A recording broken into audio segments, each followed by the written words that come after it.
Bang Bintang Emon setelah menyuarakan keresahannya mengenai kasus Novel Baswedan, dia langsung dibungkam oleh buzzer-buzzer yang mengatakan bahwasannya dia itu make narkoba, Pak. Men, di sini kenapa ya makin kesini kayak kita mau ngasih pendapat, mau ngasih kritik gitu kan, langsung kena gitu. Kayak gimana ya, gue nggak berani juga ngomong kayak gini. Cuman apa yang gue sampaikan sekarang itu benar-benar apa yang udah ada di berita. Berarti ini udah fakta gitu. Apa yang gue sampaikan sekarang tuh bukan apa yang gue karang gitu, tapi emang yang ada di berita gitu, Pak ya. Dan gue kenapa bikin video ini? Karena gue mikir kalau bukan kita lagi yang speak up, siapa lagi, Pak? Yo, halo mankom, lagi bareng gue Pedas dan ya. Oke teman-teman, jadi video kali ini gue bakal bikin video kali ini. Gue bener-bener takut bikin video ini, men, bener, sumpah.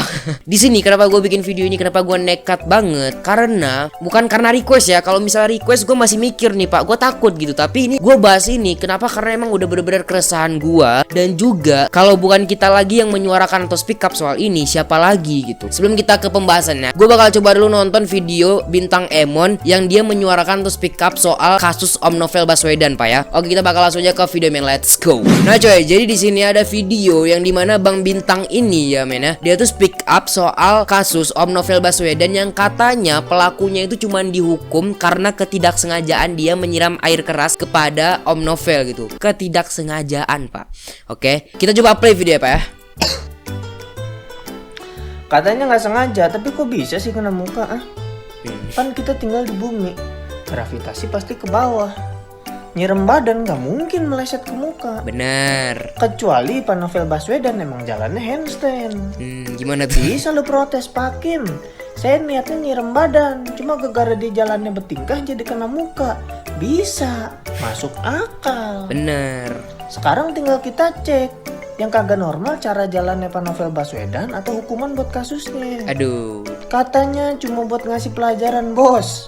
Lu kalau mau ngasih pelajaran Pak Novel Baswedan jalan, lu pepet, lu bisikin. Tahu nggak? Kita punya grup yang nggak ada lunya loh. Pergi. Nah pasti insecure tuh, salah gua apa ya? Introspeksi Pak Novel. Pelajaran jatuhnya. Nah air keras mah dari namanya juga keras, kekerasan. Nggak mungkin keairan. Katanya kagak sengaja tapi niat bangun subuh. Asal lu tahu subuh tuh waktu sholat yang godaan setannya paling kuat. Bener. Banyak yang kagak bangun subuh tuh, sering tuh. Gua, temen-temen gua banyak. Gue juga ya. Tapi ini ada yang bangun subuh, bukan buat sholat subuh, buat nyiram air keras ke orang yang baru pulang sholat subuh. Jahat nggak? Jahat. Siapa yang duntungin setan? Jadi ada pembenaran. Tuh kan bener kata gue, mending tidur aja. Sekalinya melek nyelakain orang kan lu. Hah? Ngerasa bener setan gara-gara lu. Respect setan nama lu tuh. Mantep lah. Loh kok ada tukang bakso? Oke, di sini, men, gue jelasin dulu ya, Pak ya, apa yang dibahas oleh si Bintang Emon ini. Jadi Bang Bintang ini tuh menyuarakan atau speak up kasus Om Novel ya, cuy ya. Jadi kasus Om Novel ini apa sih? Kalau kalian belum tahu, kasus Om Novel Baswedan ini adalah kasus yang dimana dia itu disiram oleh pelaku kejahatan. Dia itu disiram dengan air keras di matanya gitu. Kenapa di sini Bang Bintang menyuarakan kasus ini? Karena hukuman dari pelaku yang melakukan tindak kekerasan terhadap Om Novel Baswedan itu cuma dihukum 1 tahun penjara kalau nggak salah gue, cuy ya. Coba kalian search lah, itu kayak dihukumnya itu bener-bener ringan gitu, nggak sebanding dengan harga mata, Pak. Itu mata Om Novel, Pak ya, udah kayak aduh, men, gimana ya, cuy, udah parah banget lah lukanya gitu kan. Kalau nggak salah gue tuh harus dipakein salap gitu. Waktu dia mau apa gitu harus dipakein salap di matanya gitu. Yang gue tahu ya, men. Nah jadi sampai kayak gitu. Dan dibilang di situ bahwasannya pelakunya ini hanya dikenakan hukum yang katanya pelakunya ini melakukan kejahatan ketidaksengajaan gitu. Jadi hukum yang kena sama pelaku ini atau hukuman yang kena sama pelaku ini adalah hukuman yang sebanding dengan orang yang melakukan tindak kejahatan tapi tidak sengaja gitu. Kenapa tidak sengaja? Karena katanya pelaku ini melakukan hal tersebut karena dia ingin memberi pelajaran terhadap Om Novel Baswedan. Coba kita baca di sini, men ya. Alasannya, cairan yang disiram Rahmat tidak sengaja mengenai mata Novel gitu. Tidak sengaja, Pak, oke. Terdakwa hanya memberikan pelajaran kepada saksi Novel Baswedan dengan melakukan penyiraman air keras ke Novel Baswedan. Tapi di luar dugaan ternyata mengenai mata Novel Baswedan yang menyebabkan matanya kanan tidak berfungsi dan mata kirinya hanya berfungsi 50% saja. katanya tidak sengaja pak. Lu pikir lagi lah, ini gue bener-bener apa yang gue bilang nih bentuk dari keresahan dan juga fakta ya. Ini gue bilang dulu pak, orang nih kalau misalnya bangun pagi-pagi kayak dibilang sama Bang Bintang gitu kan, subuh-subuh ya pak ya, itu bangun tuh pasti susah. Dia bangun aja nih atau ngambil Honda aja itu udah susah pak. Motor ini susah banget pak, apalagi nih bawa motor bawa air keras gitu, itu udah pasti ada tujuan tertentu, nggak mungkin nggak sengaja. Itu yang pertama. Nah yang kedua ya pak ya, kalau misalnya tujuan dia buat ngasih pelajaran, nggak mesti air keras pak. Ada gitu cara lain yang lebih bagus untuk memberi pelajaran kepada orang lain gitu. Gak mesti air keras gitu loh. Ada misalnya nih air biasa, air putih biasa lu siram gitu kan. Orang pasti bakal bingung nih maksudnya apa nih nyiram-nyiram gua gitu kan. Pasti Om Novel introspeksi diri. Nah kalau misalnya bukan air minum lah, misalnya nih air sirup lah ya cuy. Itu udah paling kayak bikin orang kesel gitu. Air sirup aja udah bikin orang kesel pak. Maksud gua kalau misalnya lu mau ngasih pelajaran, kasihlah sesuatu yang lebih masuk akal gitu. Kalau misalnya air keras gitu kan, bukan ngasih pelajaran lagi gitu, ngasih nyawa orang melayang gitu men ya. Itu untung gak kena yang lain pak, masih untung kena mata doang gitu.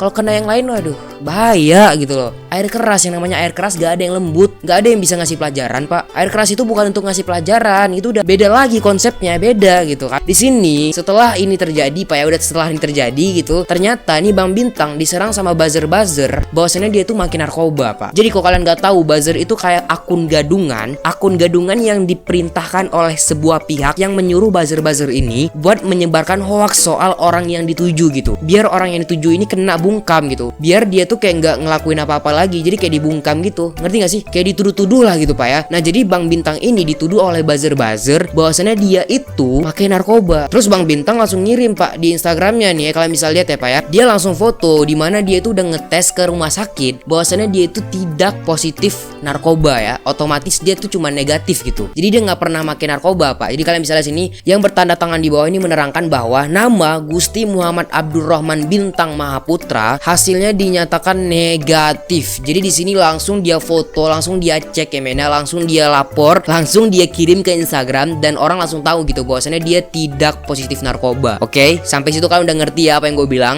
Jadi di sini Bang Bintang udah aman, seharusnya udah aman ya, seharusnya udah nggak kena lagi masalah karena ya mau dikatain apa lagi pak, narkoba aja dia masih negatif gitu. Jadi nggak ada positifnya gitu. Karena Bang Bintang ini nggak bandel pak, nggak bandel. Coba kalian lihat sini men. Ini ada beberapa tanggapan dari beberapa kawan-kawannya atau teman-teman dari Bang Bintang ini coy. Kalian bisa lihat nih dari Panji Pragiwaksono. Sekarang Indonesia tahu Bintang Emon melakukan hal yang benar karena fitnah oleh organisator akun-akun ini mengungkap bahwa mereka ada di posisi yang salah. Oke, itu dari Bang Panji ya coy ya. Dari Fiersa Besari ini yang paling kata-katanya keren lah pak ya. Kayak di rangkai itu keren banget ya. Wiji Tukul pernah berkata, apabila usul ditolak tanpa ditimbang, suara dibungkam, kritik dilarang tanpa alasan, dituduh subversif dan mengganggu keamanan, maka hanya ada satu kata, lawan ya. Melawak adalah cara melawan. Bintang Emon orang baik, jangan sampai kena hal yang nggak baik. Itu dari Bang Firsa Besari coy. Oke, lanjut lagi dari Ari Kritik. Bintang Emon baik banget, gak pernah narkoba dari dulu sampai sekarang. Kalian tanya aja semua yang kenal Bintang.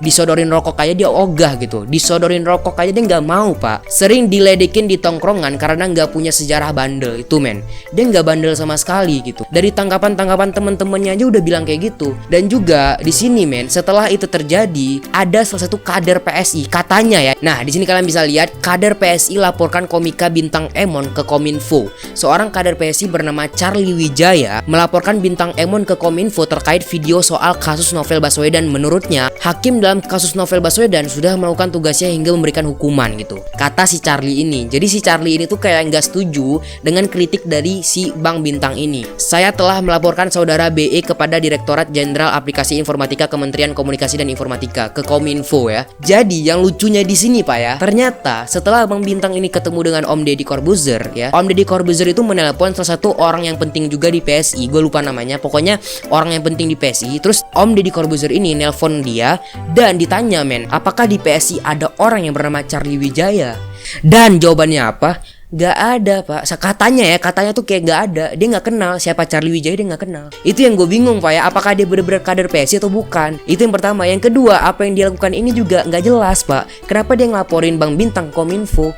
Padahal kan dia cuma ngasih kritik dan pendapat doang. Ngapain dilaporin gitu loh? Apa salahnya apa gitu? Dan di sini ternyata dia udah minta maaf coy baru-baru ini ya. Jadi Charlie Wijaya ini ngomong, pernyataan resmi saya terakhir. Dengan begini pertimbangan saya dengan legowo, jika ada yang merasa kata-kata saya kasar dan lain sebagainya atau menyakiti saya mohon maaf ya sebesar besar-besarnya. Dengan legowo, dengan ini saya menyatakan permintaan maaf kepada saudara bintang Emon. Tapi di sini saya tidak ada ingin pansos atau dan lain sebagainya seperti yang dituduhkan pada saya. Jadi si Charlie ini langsung minta maaf coy. Setelah berita dia viral gitu, setelah banyak orang yang tahu apa yang dia lakukan, dia langsung minta maaf kepada bintang Emon gitu, dan dia bilang di sini bahwasannya dia bukan pengen pansos gitu.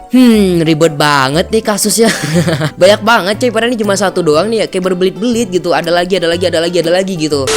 Nah, jadi di sini overall cuy ya, dari seluruh permasalahan yang ada gitu kan, sekarang itu kita hidup yang dimana daerah kita itu atau tanah air kita sekarang itu kayak kita ngasih pendapat kritik aja tuh udah susah pak. Itu tanah air kita sekarang, tanah air NKRI. Aduh, gue di sini takut banget gue ngomong kayak gini pak, sumpah. Tapi di sini siapa lagi yang menyuarakan kalau bukan kita? Siapa lagi yang speak up kalau bukan kita? Gue nggak setuju sama sekali dengan bungkaman kepada Bang Bintang Emon. Janganlah apabila kita ingin menyampaikan pendapat atau kritik malah dibungkam gitu. Gue nggak tahu siapa di balik buzzer-buzzer ini ya. Gue nggak menyalahkan pemerintah. Gue nggak bilang pemerintah yang salah. Gue nggak bilang pemerintah yang menyuruh-nyuruh buzzer ini. Cuman gue nggak seneng aja gitu. Siapapun di balik itu, gue bener-bener gak seneng sama lu ya. Gue bukan pengen seakan-akan kayak merasa hebat gitu ngomong kayak gini. Karena kalau bukan kita lagi yang sampein, siapa lagi pak? Siapa lagi yang bakal speak up kayak gini gitu? Jadi kalian semua tolong coy, tolong banget bantu ya pak ya, bantu para